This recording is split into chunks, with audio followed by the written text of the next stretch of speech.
Hey all you comic readers and true believers, it's Tuesday and I'm your friendly neighborhood comic guy, Mitch. You guys know what's up, Mitch's Picks. For Marvel Comics, Amazing Spider-Man Full Circle, One Shot, written by Jonathan Hickman, Jason Aaron, Jerry Dugan, Chip Zdarsky, with art done by Chris Boccello, Greg Smallwood, Mark Bagley, and many, many more. This is a kind of a self-contained story. Nick Fury has recruited Spider-Man to kind of help with some type of problem in space. Shield's always got those issues in space and whatnot.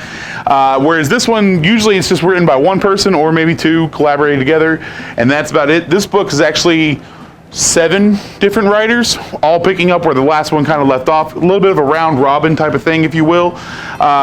Basically where Jonathan Hickman ends, Jerry Dugan picks up where that left off, writes his story.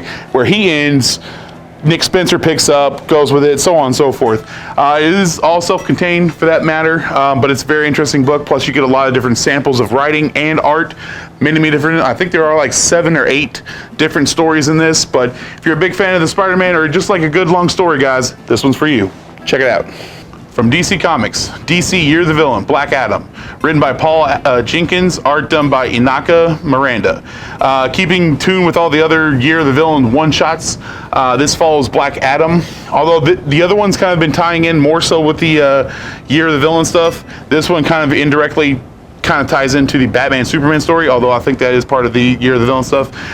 Basically, this is a story kind of centralizing around Black Adam, him protecting his city that he kind of leads with an iron fist, but he leads these people, protects these people, and now he has to protect them from Shazam. Usually Shazam's there to liberate people, but right now Shazam's infected with the Batman Who Laughs Joker virus, Batman Joker virus, and he is just looking to kind of like, well, do whatever he wants to. He's basically a 12-year-old spoiled boy inside of a god in this instance. Like I said, this doesn't really tie directly into the Batman Superman stuff. It just kind of has an element from it, but it does kind of play into the entire Year of the Villain storyline that's been going on. Plus, it's just a rad story of watching Shazam and Black Adam duke it out. But yeah, really rad story. Paul Jenkins, amazing writer, and Inaka Miranda, wonderful art, guys. Check it out. From Marvel Comics, The Amazing Mary Jane, #1, written by Leah Williams and Carlos Gomez, art done by Carlos Lopez. This is a new ongoing series coming out of Marvel Comics.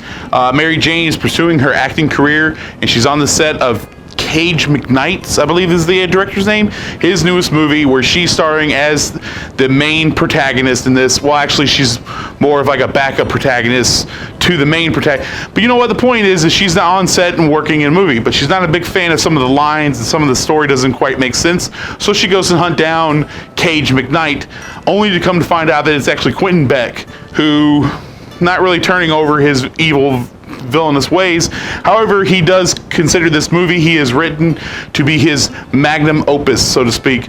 He's even recruited some of his fellow villains to be on set, such as Kangaroo we see in there, and some green guy walks around.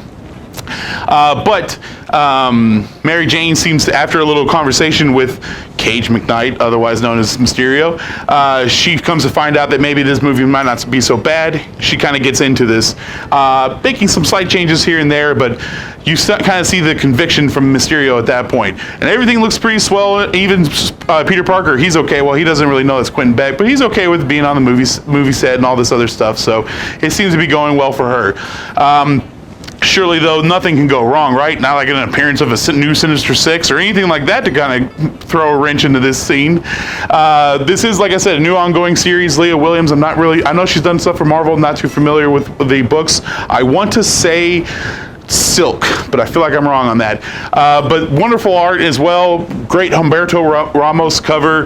We got a couple different variants. The Stanley Lau cover is beautiful, but it almost always is. So definitely recommend people to pick this one up. Check it out. For Marvel Comics, Marauders, #1, written by Jerry Dugan, art done by Matteo Lolli. This is a new series coming out of Marvel Comics, kind of adding on to the Dawn of X stuff. X-Men was last week, Marauders is this week. I want to say Excalibur is next week. In this book, Kitty Pryde finds out for some reason she cannot go through Krakoa's portals. She tries to go through on one side, and then she just gets on a ship, sails back to Krakoa, tries to go back through the other side. For some reason, he is not letting her through. Not really sure why. They don't explain too much on this mostly because the White Queen, Emma Frost, she approaches Kitty with a proposition. They are now selling this massive drug to all the world leaders who actually support Krakoa as a new sovereign nation, and they need someone to protect the routes. Kind of almost like protecting the East Indian Trading Company, I guess you could say, routes. And Kitty Pryde has been kind of chosen by Emma Frost as being one of the people who will go around on this massive ship that she has made for them to secure these routes. Kitty Pryde is not exactly on board until she finds out that one of the places that she's supposed to go to, somewhere in Russia, is actually preventing mutants from coming to Krakoa. And so her and the team go out there, try to fight these guys off. And in doing so, she finds out that maybe this might not be such a bad gig, even if it is Emma Frost's idea. Like I said, this is a brand new series. I do not see this ending anytime soon because this, along with X-Men, New Mutants, Excalibur, these are going to be all the new X-Men books.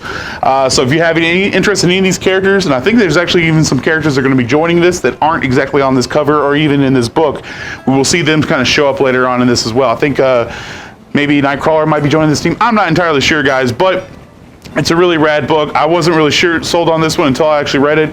I'm very interested in this, but I just really want to see where all this X-Men stuff goes, guys. Check it out. For Marvel Comics, Spider-Man Life Story Trade Paperback, Volume 1, only volume. Written by Chip Zdarsky, art done by Mark Bagley. This is the kind of the 6-part miniseries that came out from the Spider-Man Life Story, all contained in this paperback.